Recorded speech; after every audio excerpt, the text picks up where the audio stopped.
Hello and welcome to another episode of Sportsian. Joining me is Vignesh, a pretty happy one right now. CSK winning their fourth IPL trophy. So Vignesh, how are you feeling? Great. I'm feeling really good. Very satisfactory win this. CSK is always known to be the comeback kings. Last time was a very horrible season for us, and it's like winning is great, and giving a comeback is much greater. Well, yeah. So congrats to all the CSK fans out there. Been a great tournament for you guys, and we hope to battle out the next season. Today's video, it's a pretty straightforward one. We would be discussing some of the disastrous decisions that have been taken by teams and how they would have, if they hadn't taken, how they would have played out in the bigger scenario. These decisions are purely personal, nothing to do with the team. So just a precautionary measure we are stating out. So the first one is, KKR's batting order in the finals and the qualifiers too. What we felt is they should have been more aggressive in their approach while chasing, which would have resulted. Qualified to they came out of the gates with they just barely crossed that thing, but in final it would have made an impact. So what I feel they could have done is they know that Rahul Tripathi was not available. He was having hamstring issues, and they didn't know when he might be able to come out to bat. I thought that they could have been more aggressive and promoted Naren back to opening, where he did wonders for them. And it would have taken CSK back a bit. Field is close, and Naren is a pinch hitter, and even if he can send give a flying, because mind you, they did not have a flying start. They had a start, but it was not like they were going at around 13, 14 runs per over. It was okay. They started off with 8-ish, 9-ish runs overs. I have another KKR decision to discuss. Before the finals, KKR were on a roll. I think the last game that they lost was against Kings and Punjab in the group stage. And had KKR won that game, KKR would have, I think they would have had a one leg in the qualification. But then it had to go down to the last day where Mumbai, gave them a scare. That match was a very strange team selection. I don't know why Tim Seifert played. They played with only 4 bowlers in that game. I think the 5th bowler was Venkatesh Iyer. Tim Seifert had played. He didn't play for a wicket keeper because Dinesh Karthik was already there. So we were all wondering why he played. KKR had Shakib Al Hasan, KKR had Ben Cutting, and still Tim Seifert, who was wicketkeeper batsman, played. And of course, Hemant, you would remember we had jokingly said that it was to satisfy the New Zealand quota, but that decision, it did not even make any sense for me. Yeah, true. Now moving on from KKR to my team, Mumbai Indians.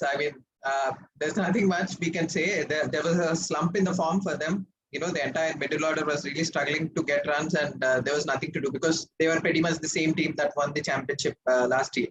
But I think in the hindsight, if you look at it, they could have gone with Jimmy Neesham with quite a few matches before, 3 to 4, maybe once they seen that Chahal Chahar is not being effective.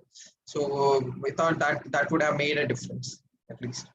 I'm a huge fan of Jimmy Neesham, actually. He is a person who has played the super over of a 50-over World Cup. So imagine how much pressure he can handle. And I always feel that he has been an underutilized player in the IPL.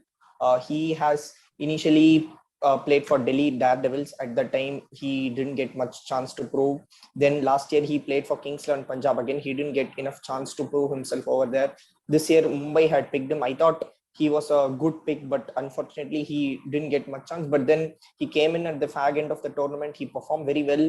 And I am just curious, shouldn't it be obvious for franchises to see how valuable a player like Jimmy Neesham is? I mean, he's a finisher, he's a good death bowler, and he has handled the pressure at the highest situation. So teams should definitely, give him more, be more serious about him. That's what I feel. What I believe is Mumbai focused on the foreign pacer in the quota filling of the foreign pacer, but they were not looking at the all-rounder slot because they had Coulter-Nile, doing a bit of this and that. But yeah, Yeah, agreed. I think they should have adopted immediately when they saw that results were not going their way. Now, moving on to the north, we'll talk about Rajasthan Royals. I mean, they've been a franchise, every time you know that they have got potential. They've got players who can do it for them, but they never got their combinations right, except for the 2008 tournament.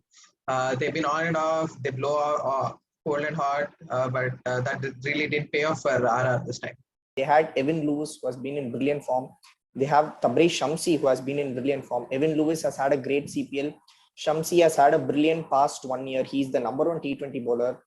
And I'm really surprised that Shamsi didn't get much game time. I think, if I'm not right, he played only one game. I mean, if at all there is a bowler who suits these conditions, it's Tabraiz Shamsi. And we are all definitely going to see what magic is going to do for South Africa in the coming T20 World Cup. I wanted to say this. They had stuck with Riyan Parag for a long time. I don't think he has performed as much as we thought this year. He played decently last year, but even Rahul Tewatia, to some extent, both Riyan Parag and Tewatia have been a letdown this year. Well, yeah, so it's the same players, same pitches, but they had seen some change of fortunes this year. Maybe if they had fired, maybe Rajasthan would have had that final push to get into the playoffs, but it was not to be. Now moving on to their neighbors, Punjab Kings, the newly named franchise from Kings 11, they've named to Punjab Kings. But their fortunes did not change. But one thing is, like, they were the teams who had all their matches in their hands until the last balls of so many last overs, and they just found new ways to throw away matches. Really, really, really flabbergasting everybody. Sarfaraz Khan, he has been in the circuit for more than 6-7 years. I haven't seen any notable performance from him except the first time when he caught everybody's eye. Deepak Hooda, he had a good first match. I won't say the first half. The very first game he played well, and then he has been lackluster. And then to promote these two ahead of an informed Shah Rukh Khan. Shah Rukh Khan has had a great Syed Mushtaq Ali. He also played the TNPL recently. He has had good match practice to promote these two ahead. And Chris Jordan has had a brilliant last 1 year. He played in the 100. He was the part of the winning team, and you don't give him a chance. And especially Chris Gayle. Nicholas Pooran is out of form. He has not had a great CPL. And then you persist with him. I understand it's for us, it is like easy to say you should persist with this player, you should not persist with this player. But then you have a player like Chris Gayle who's warming at the bench, and my conspiracy theory is Chris Gayle did not have bubble fatigue. He was probably not happy with the way the management treated him. That's why he pulled out of the IPL. So lot of ridiculous decisions, I should say, from Punjab Kings. And the theory that I have here is probably too many cooks are spoiling the broth over there. There isn't one or two players who take a firm decision when the others follow. You have a lot of players and the management, the support staff who are involved in the decision making. Probably that's why there's a lot of confusion over there. Yeah, I mean, they've changed as frequently as they can. One instance, they could have promoted Chris Gayle back to opening. Ask Mayank to do bat one down. As you said, and Nicholas Pooran carries the worst average in an IPL season in the entire IPL history. They backed him, and they're dropping Ravi Bishnoi for the comeback match in UAE was really something that didn't make any sense, because he came back and he performed really well for the team. And it's not like he was not performing in the first half as well. Like, he was pretty good for them. He was the talk of the town. The next big thing is there, and they did not find ways to use him. So that's with the Punjab Kings. Now coming down south, it was an unanimous decision. The most shocking decision of this entire IPL history. Maybe KKR sacking Ganguly as captain was one when I felt, because I thought that Ganguly was synonymous to Kolkata and all. But when you talk about Sunrisers Hyderabad, you talk about David Warner. And Sunrisers Hyderabad surprised everybody by sacking him as captain in the first half. Then as a player, it is raising. I mean, it's not that he had a bad season. Okay, it's not that he had a great season, but you cannot forget the previous 5-6 seasons that he played for them, where he was scoring consistently. And even Kane Williamson did not have a great season if you look at that standards.